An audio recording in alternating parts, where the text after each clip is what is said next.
Before the first streaks of dawn touched the towers of Ashcombe Estate, a single candle flickered to life in the servants' quarters.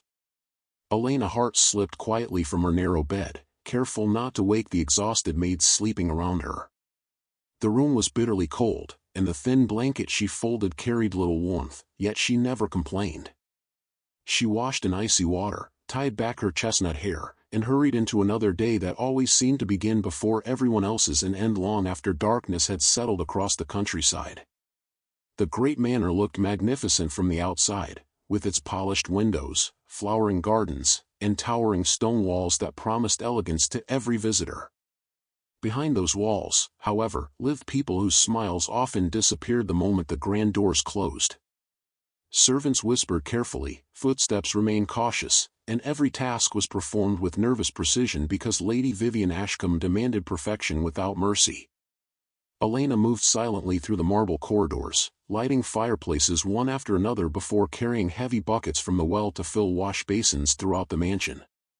She swept staircases, polished silver trays until they reflected the candlelight, and prepared breakfast tables that would soon impress noble guests who never imagined the labor hidden behind every spotless room. Despite completing more work than anyone else, she received neither praise nor gratitude. Her reward was simply another impossible assignment waiting around the next corner. Lady Vivienne entered the breakfast hall draped in an elegant silk gown, her every movement graceful enough to impress strangers. To those who served her, however, beauty concealed a heart sharpened by pride. She noticed a single fingerprint on a polished serving tray and immediately fixed her cold eyes on Elena. "So this is your best?" Vivienne asked, lifting the tray with visible disgust. "Perhaps I expected too much from a girl who knows nothing except failure." The other servants lowered their heads. Nobody dared defend Elena. "I'm sorry, your ladyship," Elena answered softly. "Sorry accomplishes nothing. Scrub every marble floor in the west wing before noon. Use no brushes. Your hands should remind you to work harder." Without another word, Vivienne walked away. Elena knelt across the vast marble hallway, dipping cloth after cloth into cold water while rubbing the stone until her fingers became raw. By midday her palms were bleeding, yet she continued working because stopping meant punishment far worse than pain. The afternoon brought another humiliation. One of Vivienne's expensive gowns was discovered with a long tear across its sleeve. Although another maid had secretly damaged the fabric after catching it on a nail, Vivienne immediately blamed Elena.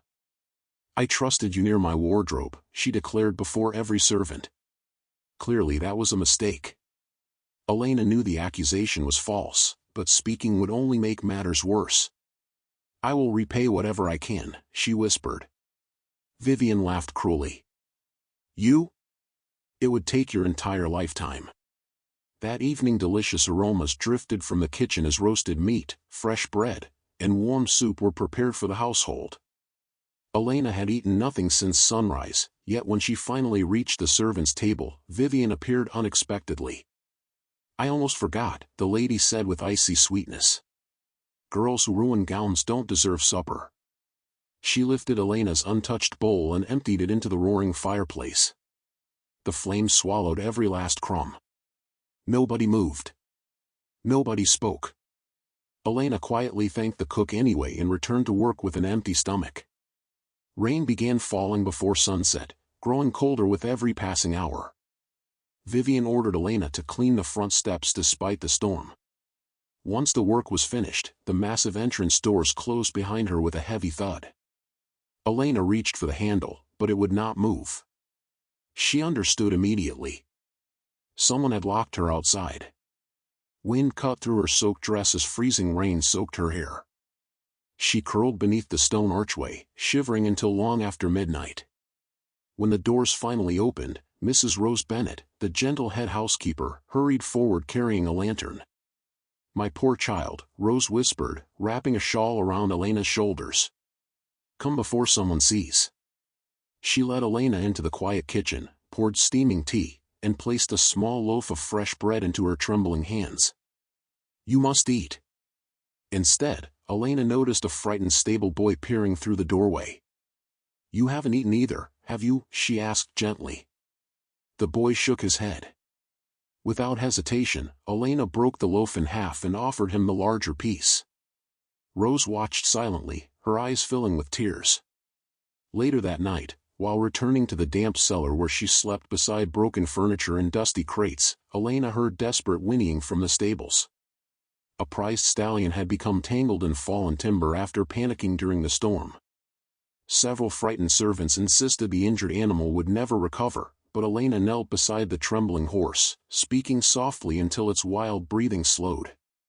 She carefully freed its trapped leg, cleaned the wound with strips torn from her own sleeve, and stayed beside the exhausted creature until it finally rested peacefully. High above, behind the rain-speckled window of his private study, Duke Adrian Ashcombe had witnessed every moment in silence. His thoughtful gaze lingered on the young maid as though measuring a truth no one else could see. Far below, Lady Vivienne stepped into the corridor, followed his line of sight, and felt a dangerous spark of jealousy ignite within her. Her lips tightened as she whispered to herself, "That girl has remained here far too long." Morning arrived with clear skies, yet Elena's bruised hands still ached from the previous day's punishment. She wrapped strips of linen around her palms before beginning another endless round of chores, refusing to let pain slow her work. Every corridor she swept and every room she prepared reflected the quiet determination that had become her greatest strength. The servants admired her resilience in silence, though fear of Lady Vivienne kept their respect hidden behind lowered eyes and careful whispers. Sunday afternoons offered the household a few precious hours of rest, but Elena never spent them sleeping. Carrying a small basket filled with bread, herbs, and simple bandages purchased with coins she had carefully saved, she walked to the nearby village without expecting recognition or thanks. She believed kindness mattered most when nobody noticed it. The elderly gardener, Mr. Collins, struggled to breathe after weeks of illness, and Elena quietly paid the apothecary for medicine before leaving without revealing her name. By the time he learned who had helped him, she was already tending another person in need. Near the old oak tree at the edge of the village, several orphan children gathered every week, waiting for Elena's stories. She taught them letters by tracing words into the soft earth with a stick, turning lessons into adventures that filled their imaginations with hope. When one little girl confessed she feared growing up alone, Elena gently took her hand and promised that a loving heart could build a family even where none existed. The children believed every word because Elena never made promises she did not intend to keep. As evening approached, Elena noticed a widow shivering outside her crumbling cottage while wrapping two small sons in a threadbare blanket. Without hesitation, Elena removed her own warm shawl and placed it over the family.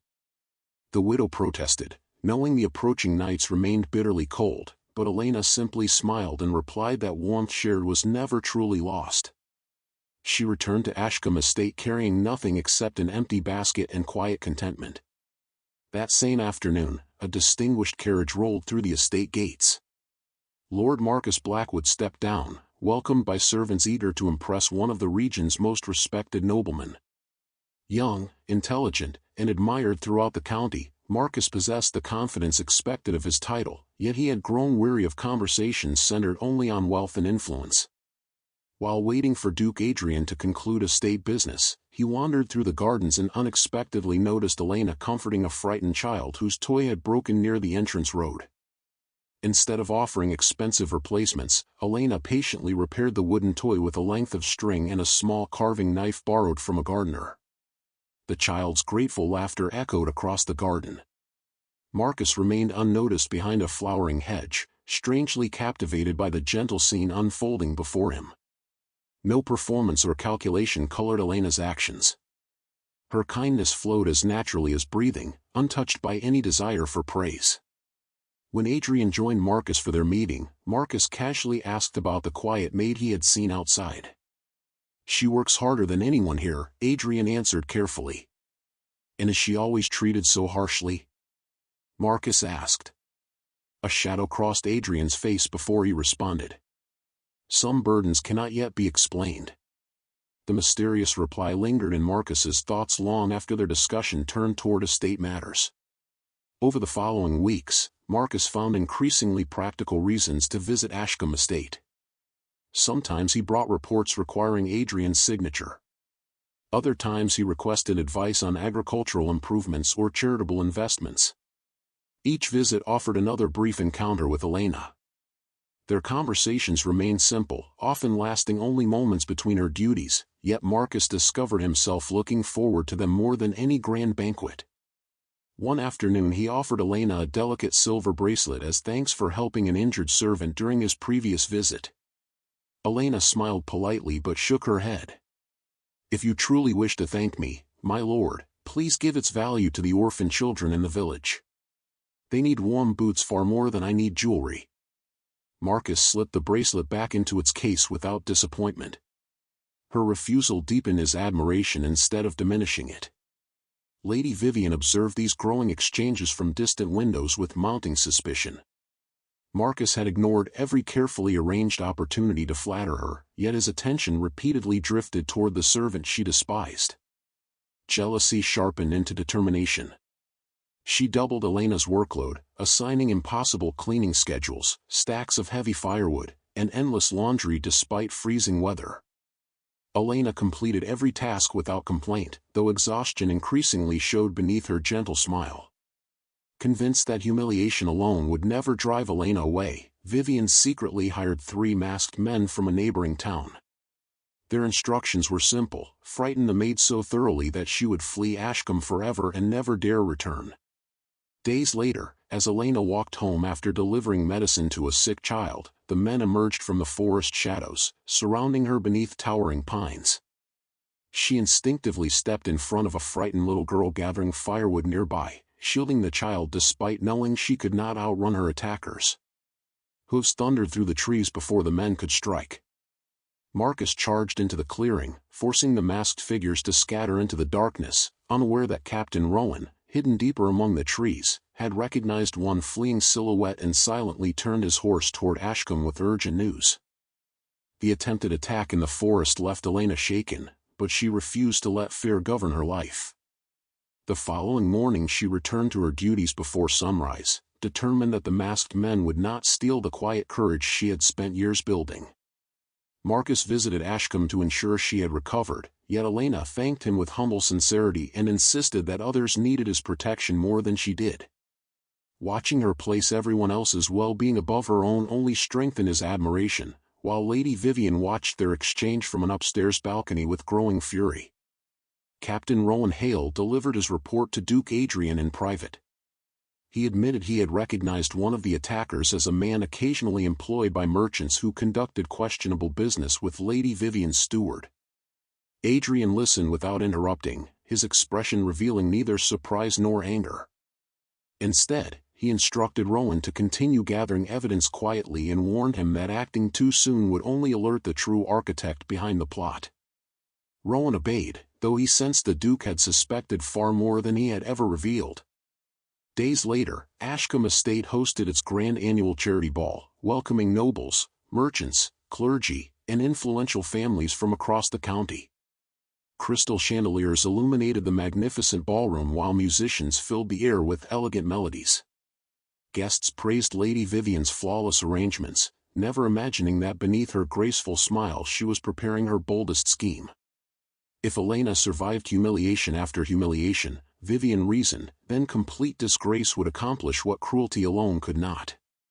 Earlier that afternoon, Vivienne secretly removed the Ashcombe family emerald necklace and matching jewels from the estate vault.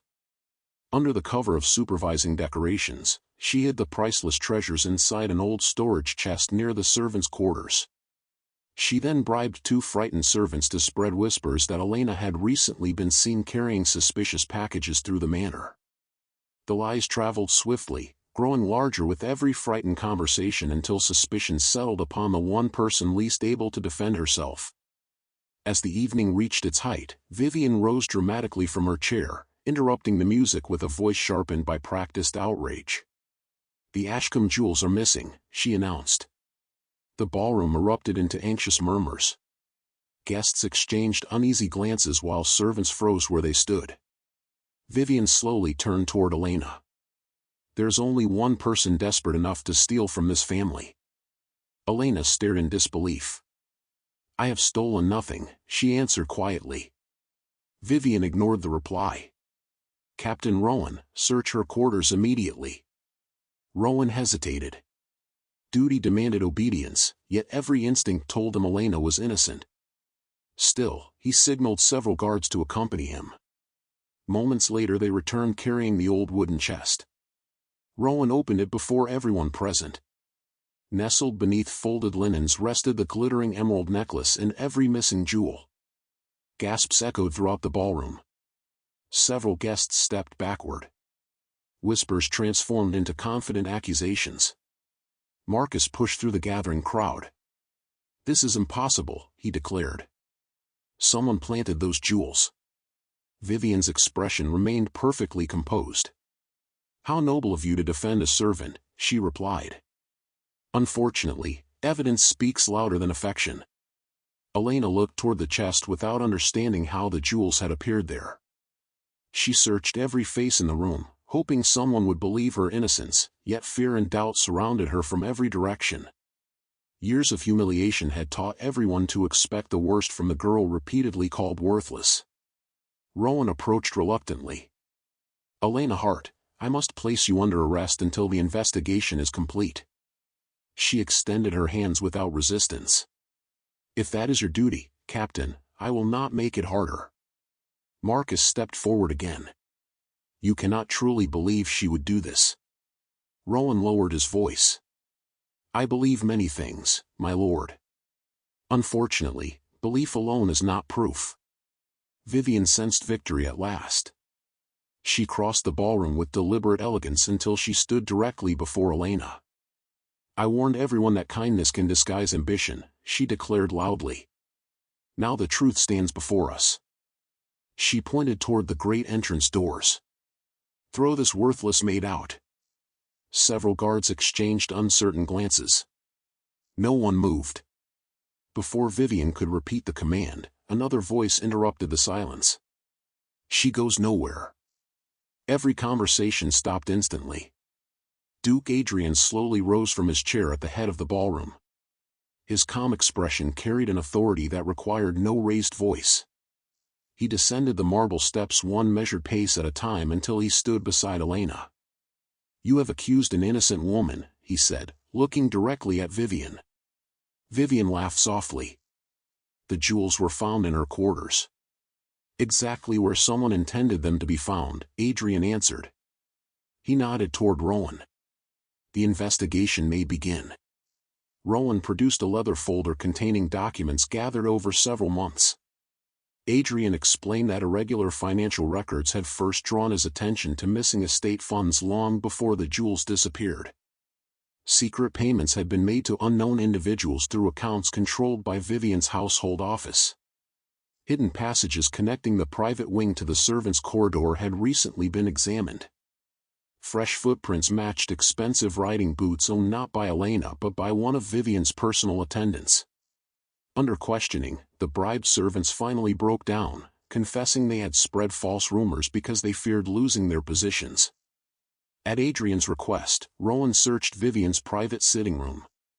Behind a carved wooden panel he discovered empty velvet cases matching the missing jewels, along with written instructions promising generous rewards for servants willing to testify against Elena. The ballroom fell into stunned silence as each piece of evidence destroyed Vivienne's carefully crafted deception. Her confident smile slowly disappeared, replaced by disbelief as years of manipulation collapsed before everyone's eyes. Guests who had eagerly condemned Elena now avoided meeting her gaze. Marcus stood beside her with quiet relief, yet Adrian's thoughtful expression remained unexpectedly solemn. Looking toward the great entrance doors, he said softly, "This truth explains only the crime. It does not explain why Elena was chosen."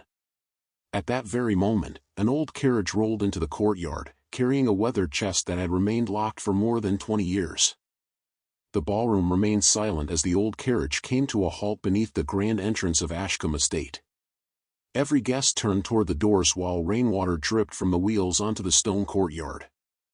Moments later, Edmund Graves, the Ashcombe family's elderly solicitor, entered with measured steps despite his advanced age. His silver hair framed a face marked by decades of responsibility, and both hands rested firmly upon a weathered oak chest secured with tarnished iron locks. The servants exchanged uncertain glances because no one had ever seen the mysterious box before. Edmund stopped before Duke Adrian and bowed respectfully. "My lord," he said, "the time for silence has ended." Adrian nodded slowly. "It has waited long enough." Captain Rowan accepted the heavy chest and carried it to the center of the ballroom. As the final lock clicked open, everyone leaned forward. Inside rested carefully preserved letters tied with faded blue ribbon, an old leather diary, several legal documents bearing official seals, and a tiny embroidered ribbon obviously meant for a little girl's hair. Though the objects appeared ordinary, Adrian regarded them with visible emotion, as though each one carried the weight of an entire lifetime. Vivienne stood surrounded by guards, her confidence rapidly fading. "What ridiculous performance is this?" she demanded. Adrian ignored her. Instead, he lifted the diary with gentle hands and passed it to Edmund. "You should tell them," the Duke said quietly. Edmund opened the worn pages. 20 years ago, he began, the county believed that a young couple named Thomas and Catherine Hart died in a tragic carriage accident while traveling through Blackwood Forest. That story appeared in every newspaper because it was convenient. Unfortunately, it was never true. Confused whispers spread across the ballroom. Edmund continued. Their carriage was deliberately attacked by hired killers. The accident was carefully staged to conceal an assassination. Marcus frowned. Assassination? But why would anyone target them? Before Edmund could answer, Adrian spoke himself. Because I was traveling with them. Every eye shifted toward the Duke. I was returning from Parliament after exposing a group of powerful men who had been stealing military funds, Adrian explained. Those men wanted me dead before I could testify against them. Thomas Hart drove the carriage that day. Catherine sat beside her young daughter. Elena listened without understanding why the story sounded painfully familiar. The attackers surrounded us, Adrian continued. Thomas tried to escape, but the horses were struck. When the carriage overturned, Catherine pulled me away from the wreckage even though she knew armed men were approaching. His voice faltered. She saved my life. Silence filled the room. Before she died, Adrian whispered, she begged me to protect her daughter. He turned toward Elena. That little girl was you. Elena stepped backward in disbelief. No, she murmured. My parents died before I could remember them. They did, Adrian answered sadly. But not in the way you were told. Edmund unfolded another document. The assassins believed every witness had perished. They searched for months afterward because rumors suggested the child had survived. Had anyone discovered where Elena lived, she would have remained in terrible danger. Marcus finally understood. So you hid her. Adrian lowered his head. I made the hardest decision of my life. He explained that openly adopting Elena into the Ashcombe family would have drawn immediate attention from dangerous enemies still searching for Catherine's daughter. Instead, he arranged for Rose Bennet to watch over Elena while she grew up among the servants, where nobody would imagine she carried any importance. Edmund managed the financial trust established in Catherine's name, quietly paying for Elena's books, clothing, and education whenever possible without revealing their source. Rowan learned that his confidential assignments over many years had secretly involved protecting Elena from distant threats he never fully understood. Tears filled Rose's eyes as she stepped beside Elena. I wanted to tell you countless times, she whispered.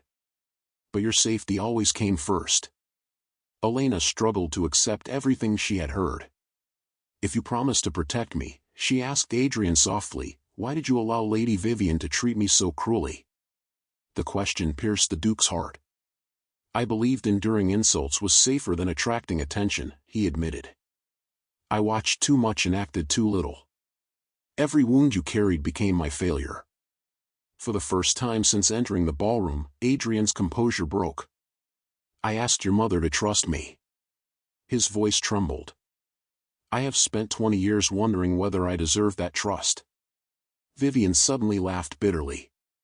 So now everyone pities the servant. She looked directly at Elena. I discovered the truth years ago. I found Catherine's letters hidden among Adrian's papers. I realized that one promise from a dying woman mattered more to him than anything I could ever offer. Her eyes hardened. As long as Elena remained broken, frightened, and forgotten, she could never threaten my place. Several servants lowered their heads in shame. One by one they confessed that Vivienne had threatened dismissal, poverty, or imprisonment if they showed Elena compassion. Others admitted lying about mistakes Elena never made because they feared becoming Vivienne's next target. Rowan ordered the guards to escort Vivienne away, and this time no one protested. Before leaving, she glanced back at Elena, expecting hatred in return.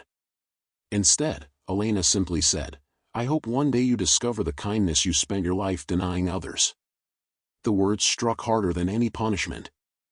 After the doors closed behind the fallen lady, Adrian placed the final sealed document into Elena's hands and quietly announced that at sunrise the entire future of Ashcombe Estate would belong to her choice alone. The first rays of sunlight spread across Ashcombe Estate as church bells echoed through the valley, carrying news that traveled faster than any messenger.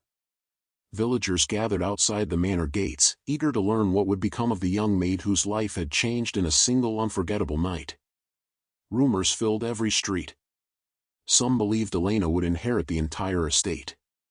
Others insisted Duke Adrian intended to name her his daughter before the county's highest officials. A few even whispered that Lord Marcus would soon ask for her hand in marriage. Amid endless speculation, Elena remained exactly as she had always been, rising before dawn to help prepare breakfast for the servants before anyone remembered she no longer had to work. Mrs. Rose found her arranging fresh bread onto wooden trays and smiled through tearful eyes. "You owe nobody another day's labor," she said gently. Elena returned the smile.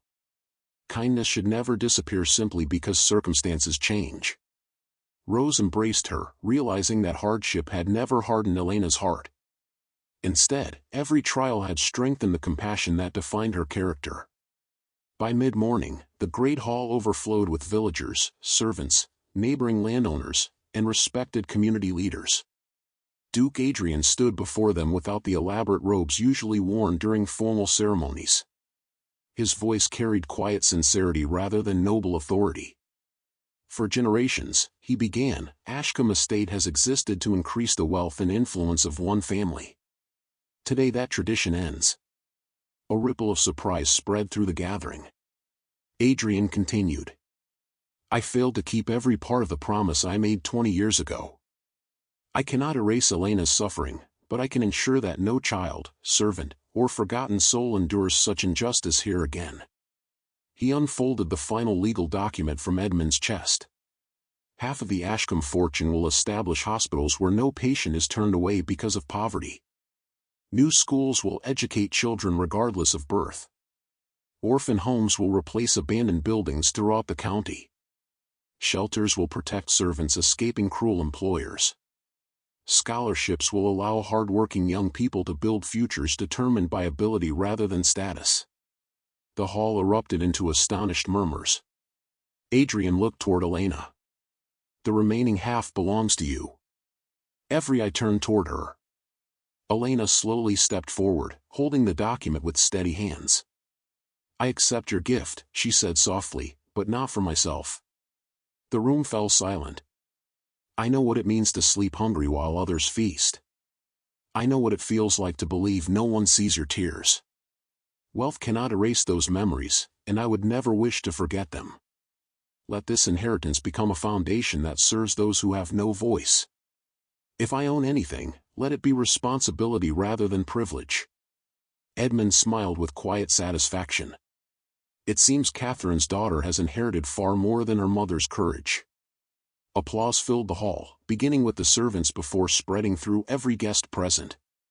Marcus stepped forward once the celebration settled. He carried no jeweled ring or extravagant gift, only a simple silver band crafted by the village blacksmith. "When I first saw you," he said, "I admired your kindness. When I learned your story, I admired your strength. Today I admire your wisdom most of all." He knelt before her. "Elena Hart, will you walk beside me for the rest of our lives? Not as someone rescued by fortune, but as my equal in every hope we choose to build." Tears glistened in Elena's eyes. She gently lifted Marcus to his feet.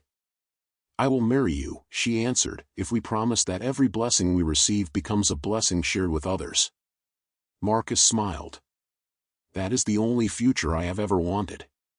Months later, the wedding took place in the manor gardens beneath flowering trees that Elena herself had once watered as a servant. Nobles and laborers sat together without separate tables or reserved places. Rose walked Elena down the garden path while Adrian proudly stood beside Marcus. Rowan, dressed in formal uniform, smiled as village children scattered flower petals across the grass. The celebration became known throughout the county as the first noble wedding where every servant dined beside every lord as equals. The years that followed transformed Ashcombe beyond recognition. Empty storage buildings became classrooms filled with eager students. The neglected West Wing became a hospital where skilled physicians treated rich and poor alike. Rose accepted the position of headmistress at the new orphan academy, filling its halls with patience and encouragement instead of fear. Rowan organized training programs that helped young men and women from struggling families find honorable work. Adrian retired from public life with peaceful contentment, finally believing he had fulfilled the promise that had shaped his entire adulthood. On the first anniversary of the foundation, hundreds gathered in the village square for the unveiling of a monument. Elena assumed it honored Adrian, whose generosity had made every transformation possible. As the covering cloth fell away, however, she stood speechless. The statue portrayed not a duke or a hero in fine clothing but a young maid gently holding the hand of a frightened child. Carved beneath the figures were words that silenced the crowd: "Greatness is not measured by the title you inherit, but by the kindness you leave behind." Snowflakes drifted softly from the winter sky as children laughed across grounds once ruled by fear. Elena looked around the estate that had been her prison and then toward the hopeful faces now calling it home. She realized the greatest miracle was never that a maid had become wealthy or honored. The true miracle was that compassion had conquered cruelty, transforming generations of suffering into a future where every person, regardless of birth or station, could believe they mattered. And in that quiet moment, surrounded by those she loved, Elena knew her mother's final wish had at last been completely fulfilled.